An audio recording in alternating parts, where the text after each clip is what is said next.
Hey guys, Nagraj here. Welcome back to my channel. If you are new for my channel, please do subscribe. And today's topic is Java. In this video, we will learn complete overview of Java programming language. I have highlighted here what is Java, why the Java is popular compared to the other language, and a little bit about Java history. And I will list out the Java version till today. If I don't know about any programming language, can I learn Java? So that answer we can provide in this video. So how to kickstart the Java, because what are the things to be installed in my machine, and different Java platform we'll learn.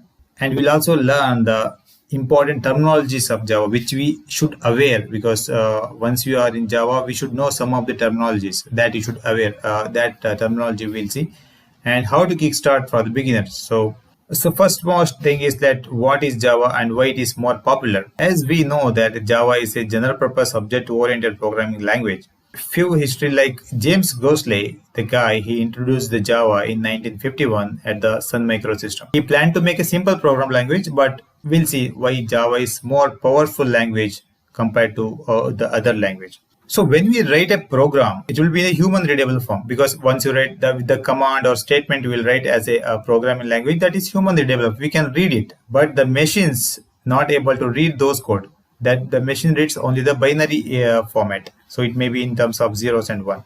But here the thing is like, if the Java directly converts the human readable form into the binary, the Java won't be famous, because we have in the previously, if you see C++, and they are those programming language, they just convert the programming human readable form into the machine readable form, like in the form of binary format.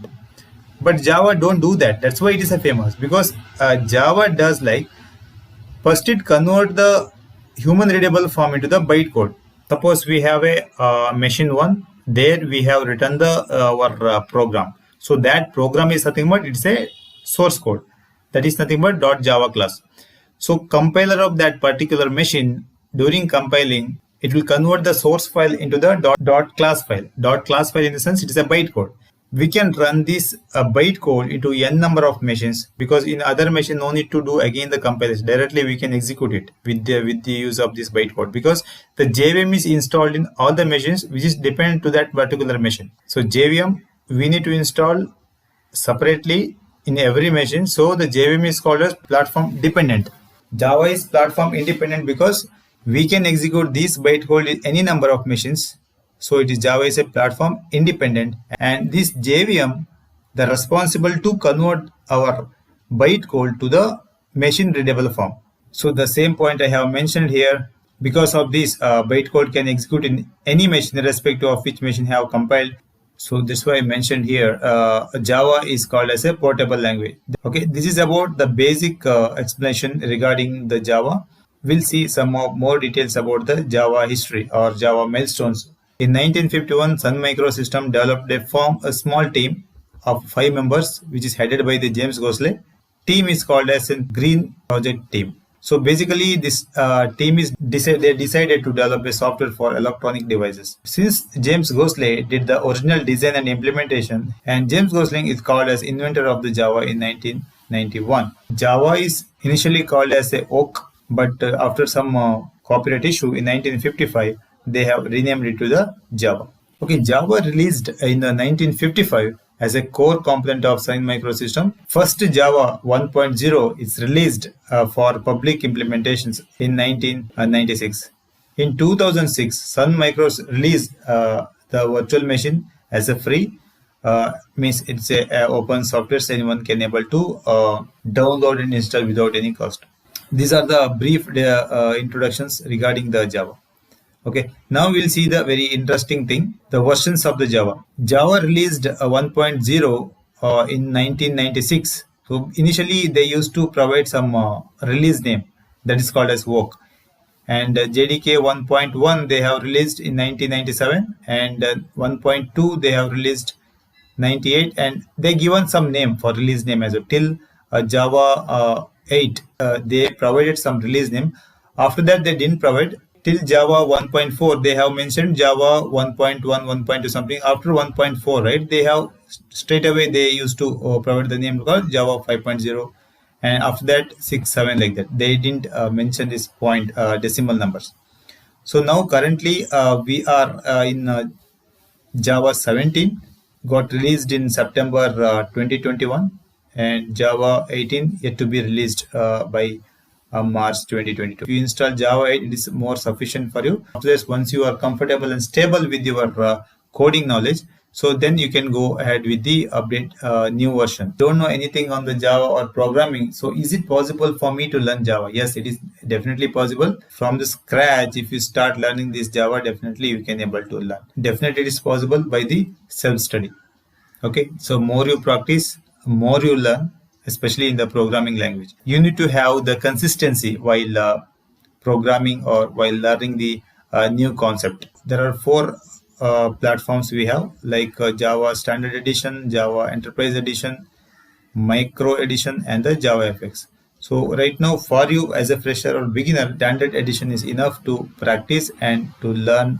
And as a beginners, as I mentioned, like, so we need to know some of the terminology we should aware of, because JVM, JDK, and JRE. What is JVM? As we discussed earlier also, so JVM is responsible to convert our byte code into the machine code, machine readable form, and JDK is providing the environment for the development and execution, and JRE again provides the minimum records for the executing developing the Java applications. So for regarding this JDK, JVM, and JRE, I have created one more video. It is short video only, so you can go and watch, so get the more details on the JVM, JDK, and JRE. So now, what is source code and what is byte code? The source code is what the program will write in the IDE, that is a source code. It is in a human readable form because it is a set of instruction and commands, right? Suppose you have written the program with the name called sample program, so that will be saved as a in the sample program.java. This is nothing but the source code. Now, once you compile our program, that Java compiler will convert those source code into the byte code, that is in the form of .class file. Okay, so before it was Java dot sample program.java. After compilations, our program means our files will be converted into the this sample program.class will be given to the JVM. JVM will convert this .class file into the machine readable form. So now next important question is like how to start as a beginner. Suppose I want to learn the Java. What are the I have a system, but what I need to install? What is the configurations required to run some our basic program? So basically we need to install the Java. Here link also I provided in the description link. I will provide my blog details as well, blog details, so that we can go and check with the step-by-step process to install the Java. Okay, first we need to install the Java, then we need to check whether the Java installed properly or not.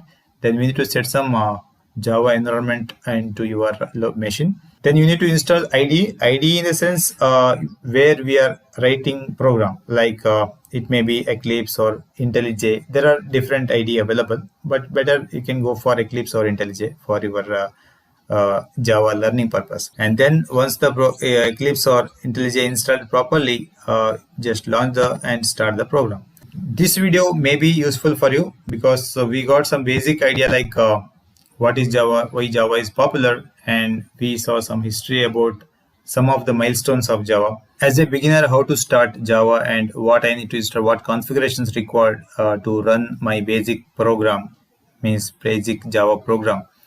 So these details we have discussed in this video. So hope you get some basic idea regarding Java. If you have any doubt regarding any concept or particularly with respect to today's video, with your comment. Finally, thanks guys, thanks for watching. Please hit like button if you like this video. Please hit dislike button if you don't like it, and don't forget to subscribe my channel. Thank you.